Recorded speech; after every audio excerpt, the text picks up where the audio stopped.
Estou em Porto Velho. Mas e agora, José?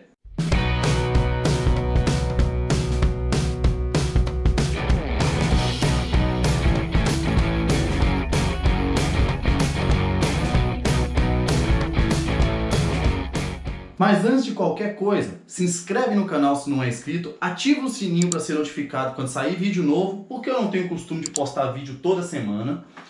E dá aquele joinha também que ajuda muito a divulgar o canal. Se você não é inscrito no Instagram, segue lá também. Lá eu posto mais coisa, falo um pouco de curiosidade sobre a cidade, posto uns riozinhos de vez em quando. Foi muito rápido? Pera aí que eu vou tomar um tereré para dar tempo de vocês fazerem isso.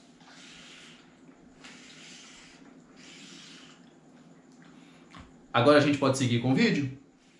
Hoje a gente está em Porto Velho, que não é um destino muito turístico para quem vem do Sudeste. Normalmente a gente procura Manaus ou Belém. Mas por uma viagem de família da Maristânia, a gente veio parar em Porto Velho dessa vez. Bom, aqui atrás é o rio Madeira, um dos maiores rios do Brasil, o afluente, se não me engano, o maior afluente do rio Amazonas pela margem esquerda. Um pouco ali em cima, a gente tem uma usina hidrelétrica também. E aqui é o Porto do Cainágua, um terminal hidroviário também. A gente pode ver aqui, a gente não tem acesso lá, mas não sei se está funcionando agora. Costumam chegar mercadorias, né, pelo rio, e aí descarga é feita aqui. E tem esses barcos também, que são os barcos que são feitas as viagens pelo rio, né? Uma balsa, acho que é uma balsa mesmo. Que aí as pessoas entram e ficam aí, essas viagens de 2 ou 3 dias rio adentro são feitas nesses barcos aqui. E aqui no Porto do Cainágua também tem os passeios para turista, passeios turísticos. Só que eu acho que a gente não vai conseguir fazer porque é só acima de 15 pessoas. E hoje é uma quarta-feira, então não vai ter muita gente procurando esse tipo de passeio. Mas eu queria muito fazer. O valor é R$ 25,00 por pessoa para fazer esses passeios aqui pelo rio Madeira. Rondônia tem esse nome em homenagem ao Marechal Cândido Rondon, que é um dos pioneiros do estado. Em homenagem a ele, colocou esse nome em Rondônia. Porto Velho foi fundada, começou a ser construída em 1907. E aí, por isso que ela tem esse aspecto de uma cidade mais antiga. Começou a ser construída também quando foi feita a estrada de ferro Madeira-Mamoré, que tem a estação ali na frente. Aquela parte vermelha ali é a antiga estação da estrada de ferro Madeira-Mamoré, que passava os trilhos bem aqui na frente. Quando a gente chega aqui no porto, a gente passa por cima dos antigos trilhos dela. Tem um museu, mas eu vou tentar ir lá. Tem um parque também bem grande, que agora está sendo usado para colocar as luzes de Natal. Está bem iluminado lá. Mas eu também não vou conseguir tirar foto porque eu vou embora cedo, então não vou conseguir tirar as fotos das luzes de Natal também. Mas espera aí, rapidão. Você já parou para pensar por que a cidade chama Porto Velho? Por que Porto se fica no meio da Amazônia? Os portos não são no mar? Errou! Primeiramente, que os portos não são só no mar. Existem os portos marítimos, que ficam no mar. Mas existem também os portos fluviais, que são aqueles que ficam nos rios. Mas voltando para Porto Velho, por que Porto Velho? Será que existia um Porto Novo? Sim, porém não mais. Existem duas possíveis versões para a origem do nome Porto Velho. A primeira delas é que na região, antigamente, morava um velho chamado Velho Pimentel. E aí as pessoas que atracavam barcos naquele porto chamavam de Porto do Velho, que foi se adaptando até virar Porto Velho. Só que essa versão não é muito aceita porque não existe muitas evidências históricas de que esse Velho Pimentel realmente tenha existido. Então ela fica mais como uma lenda. Já a segunda versão, ela é bem mais aceita. E ela é de que, quando Percival Farquhar, que era um ricaço americano da época, ganhou o direito de construir a estrada de ferro Madeira-Mamoré, que ligaria as cidades de Guajará-Mirim, em Rondônia também, até Porto Velho, sendo que essas duas cidades foram construídas por conta dessa estrada de ferro, ele precisava de um porto para atracar os navios e fazer a descarga dos materiais da obra da ferrovia. Até foi construído um porto novo na Vila de Santo Antônio, nas outras duas tentativas de construir essa ferrovia. Só que esse porto novo era pequeno para o tamanho das embarcações do Percival Farquhar. Então ele passou a usar um antigo porto do Exército Brasileiro da Guarda Imperial que eles usaram durante a Guerra do Paraguai, uns 40 anos antes. Só que esse porto era maior, ele comportaria as embarcações do Percival. Ou seja, eles usavam o Porto Velho. Aí tu vem e me pergunta, por que diabo eles iam querer construir um porto no meio da Amazônia no início do século XX? Lembrando que nem cidade existia lá. Simples. Lembra do ciclo da borracha? Então, eles precisavam escoar a produção da borracha boliviana e brasileira na região.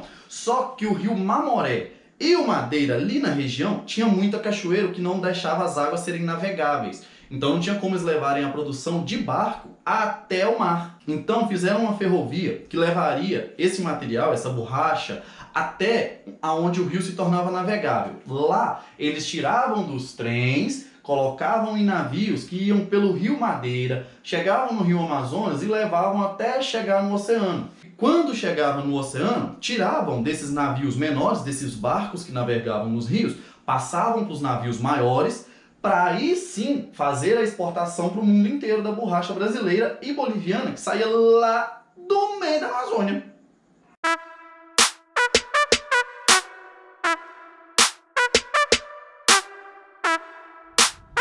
E o porto lá realmente está fechado, parece que está em manutenção. E eu conversei com a senhora lá, que faz esses... não é passeio, né? Na verdade é como meio de transporte mesmo, de barco. Sai daqui de Porto Velho e vai até Manaus. Tem as opções, achei interessante porque a gente vê que tem as redes e tudo, né, naquelas balsas, e não sabe que tem também camarotes, com camarote e suíte, com banheiro, cama box, no caso da suíte, e o camarote é com só é uma beliche, né, e sem o banheiro. Só que os valores para ir desse jeito já é um pouco puxado. O que eu olhei lá com ela era R$ 1.300 na suíte e 1.200 no camarote. São 3 dias de viagem entre Porto Velho e Manaus de barco. E aqui eu não posso virar não, tá aqui reto aqui. São 3 dias de viagem entre Porto Velho e Manaus nesses barcos. Nesse caso eu acredito que seja mais um passeio mais turístico, né? Não tanto com o intuito de ir, porque é um valor muito mais alto que você poderia ir de avião. Só que nessa época fica 100% inviável fazer esse passeio, né? Fazer esse trecho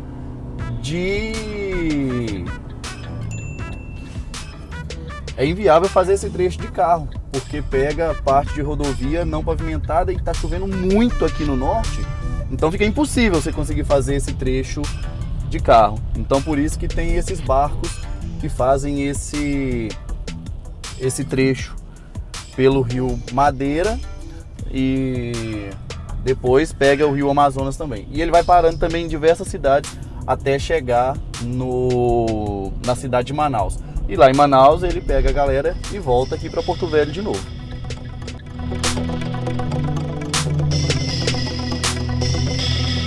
E aí a gente acha que Porto Velho é tudo velho. Apesar da cidade já ter aí seus 100 e poucos anos, já está se modernizando também. E a gente vê isso na arquitetura da cidade. O prédio da Assembleia Legislativa mesmo, acredito que seja um prédio mais novo, deve ter não sei quantos anos, mas é pouco. Já é um prédio bem moderno. Assim como também o prédio do TJ de Rondônia, que é um prédio que já mostra uma arquitetura diferente, com mais vidro, alguns edifícios diferentes. E essa região aqui que fica E essa região aqui, que fica bem perto ali do porto, onde a gente estava agora, é onde fica a parte mais administrativa da cidade. A Assembleia, o TJ, ali na frente, se não me engano, tem o MP, e aí tem a parte também executiva, aqui é a parte administrativa da cidade.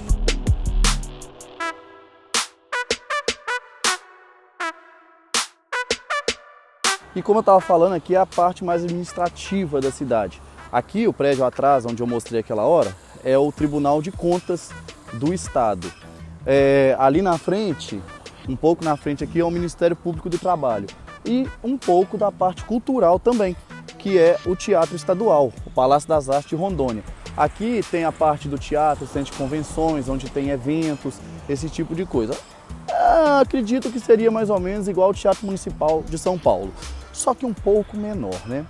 E em Rondônia está acontecendo uma coisa que, por ser uma capital de 600 mil habitantes no norte, demorou um pouco mais a acontecer, apesar da cidade ter mais de 100 anos, que é o processo de verticalização da cidade. Então, os prédios, né, em geral, prédios habitacionais, onde tem apartamentos e tudo, agora que está se aparecendo mais prédios, creio que em torno de 20 anos que esses prédios têm. O maior edifício da cidade hoje, ele tem 23 andares, o que pode parecer um pouco pequeno para os padrões do Sudeste, onde a minha cidade, por exemplo, com 300 mil habitantes, já estão se fazendo prédios de 29 andares. Em São Paulo já tem prédio de mais de 50, se não me engano, não sei se já chegou aos 60 também. E aí a gente acha que não, que 23 andares seria pouco. Mas acontece que aqui a gente está numa cidade de 600 mil habitantes, no meio da Amazônia. Então, imagine qual que seria a vista no 23º andar de um prédio aqui em Porto Velho.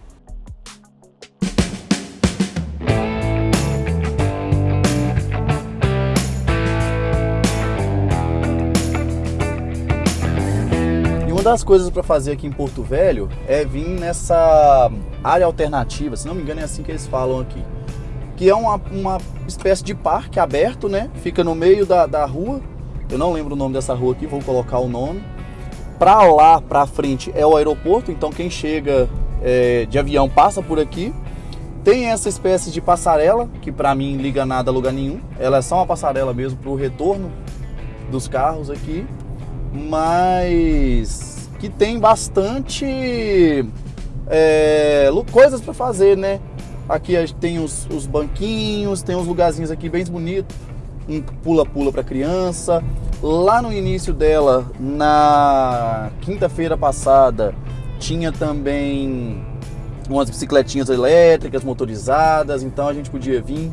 Aqui tem bastante espécie de playground.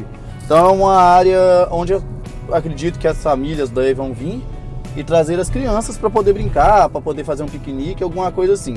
É um dos pontos turísticos aqui de Porto Velho.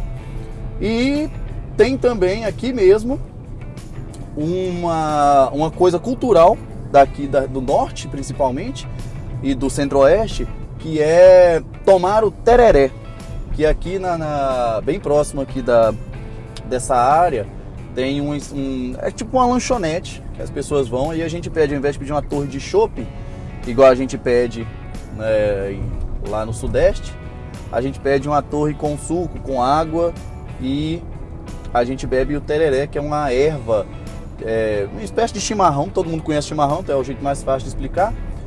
Uma erva, só que gelada. Então a gente mistura aquele suco, aquela água gelada com a erva e toma o tereré.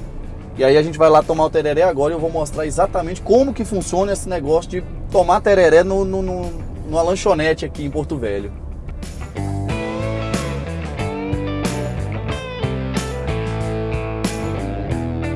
E aí quando a gente chega, a gente pede o tereré, né, que é aquele suco de alguma coisa ou simplesmente água com a erva.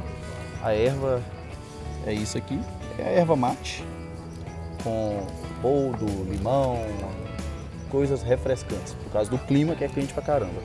E aí para pedir, né, vem o cardápio, aqui no caso tá no celular mesmo.